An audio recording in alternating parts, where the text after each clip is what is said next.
4 मतदारसंघात 3 वाजेपर्यंत 48.84% मतदान। परभणी दिनांक 20 नोव्हेंबर 2024 परभणी जिल्ह्यातील परभणी, जिंतूर, पाथरी व गंगाखेड या 4 विधानसभा मतदारसंघात दुपारी 3 वाजेपर्यंत एकूण 48.84% मतदारांनी मतदानाचा हक्क बजावला। जिल्हा निवडणूक निर्णय अधिकारी तथा जिल्हा अधिकारी रघुनाथ गावडे यांनी दिलेल्या माहितीनुसार जिंतूर मतदारसंघात 49.2%, परभणीत 44.99%, गंगाखेडात 51.75% तर पाथरीत 48.8% मतदारांनी मतदानाचा हक्क बजावला। या 4ही मतदारसंघात दुपारी 3 वाजेपर्यंत मतदानाचा वेग वाढेल असे अपेक्षित होते, परंतु 4ही मतदारसंघात फारशा वेगाने मतदान झाले नाही। सकाळपासूनच मतदान टप्प्याटप्प्याने व संथ गतीने सुरू आहे। दुपारी 3 वाजल्यानंतर मतदानाचा वेग वाढेल असा अंदाज व्यक्त होत आहे।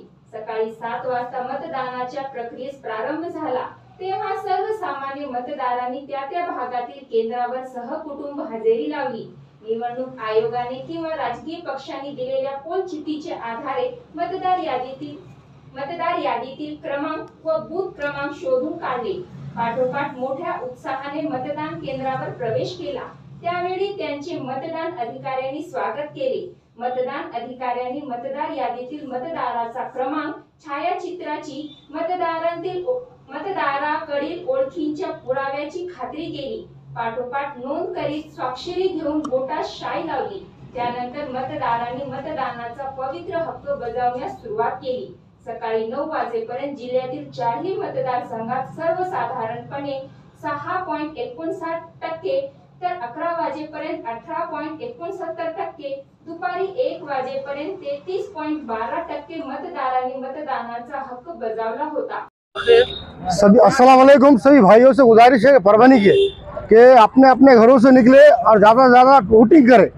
मैं हिंदू और मुस्लिम भाइयों से भी कहना चाह रहा हूं कि आप अपने अपने घरों से निकले। रिक्शा नहीं मिल रहा है तो आप वहां से पैदल निकले। इंशाल्लाह हम यहाँ पे रिक्शे का इंतजाम कर देंगे। हर बूथ पे बोल रहा हूँ मैं। अस्सलाम वालेकुम।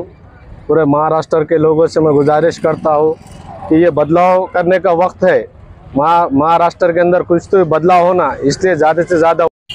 हाँ भाई, मैंने अपना मतदान कर चुका हूँ। मैं परभणी का हूँ। अस्सलाम वालेकुम।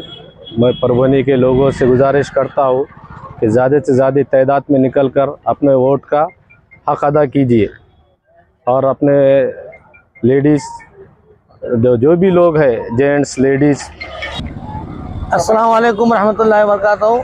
मैं तमाम लोगों से गुजारिश करता हूँ कि अल्हम्दुलिल्लाह अभी 2 बज गए हैं और अभी थोड़ा सा रश भी कम हुआ, तो मैं सब लोगों से गुजारिश करूँगा कि आप जो है तो ज़्यादा से ज़्यादा घर से निकल के अपना हक़ का इस्तेमाल करें इंशाअल्लाह ताला और 100% मतदान करें। क्योंकि मैं मस्तूरात से भी गुजारिश करता हूँ कि देखो आप थोड़ा सा रश कम है, आप आइए, इंशाअल्लाह ताला आपका मतदान आसानी के साथ जल्दी से हो जाएगा। मैंने वोट किया विकास को, आप भी आइए, अपने घरों से निकलिए और अपने जमहूरियत का इस्तेमाल कीजिए और वोट डालिए और ज़्यादा से ज़्यादा परसेंटेज को बढ़ाइए। 20 नवंबर 2024 को महाराष्ट्र विधानसभा के इलेक्शन पूरे महाराष्ट्र में हो रहे हैं। हम परभणी 96 विधानसभा से पूरे जिला के सारे नागरिकों को ये आह्वान करते हैं कि आज संवैधानिक ईद का दिन है, इसलिए संवैधानिक ईद का खुशियों भरा माहौल आपके वोटों से ही पूरा हो सकता है। आप घरों से निकले और अपने अपने बूथ पर जाकर अपने वोट का सही इस्तेमाल सही बंदे को चुनकर दें, ताकि आने वाले दिनों में महाराष्ट्र में अमन शांति आपके ही वोट से बनी रहे, ऐसी हम आपसे गुजारिश करते हैं। शुक्रिया। आज 20 नोव्हेंबर 2024 हा भारताने संविधानानुसार दिलेला मतदानाचा दिवस आहे। हा दिवस अत्यंत महत्त्वाचा आहे। आता मौलानाने सांगितल्याप्रमाणे आज जो आहे तो शासकीय ईद आहे, तर सर्व धर्माच्या लोकांनी, हिंदू, मुस्लिम, शीख, ईसाई, पारसी सर्व धर्माच्या लोकांनी येऊन डॉक्टर बाबासाहेब आंबेडकरांनी जो मतदानाचा हक्क दिलेला आहे तो हक्क बजावून आपलं भारतीय संविधान मजबूत करावं एवढीच मी सर्वांना कळकळीची विनंती करतो। आणि ह्या मतदानाची वेळ ही संध्याकाळी 6 पर्यंत आहे। वेळेचं भान ठेवून सर्वांनी वेळेत येऊन आपलं मतदानाचा हक्क बजावून आपलं जे योग्य उमेदवारास निवडून देण्यात यावे ही सर्वांना नम्र विनंती।